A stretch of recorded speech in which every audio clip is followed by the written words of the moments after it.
సుఖశాంతులను చేకూర్చు శుభయోగ నరసింహుడు. నమో నమః నమో నమః. నమస్కరించెను నాలుగు దిక్కులు నఖముల వెలుగుకు మ్రొక్కెను చుక్కలు.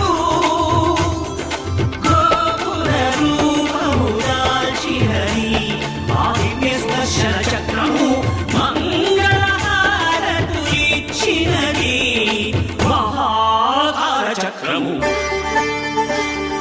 శ్రీకర శుభర ప్రణవ స్వరూప లక్ష్మీ నరసింహ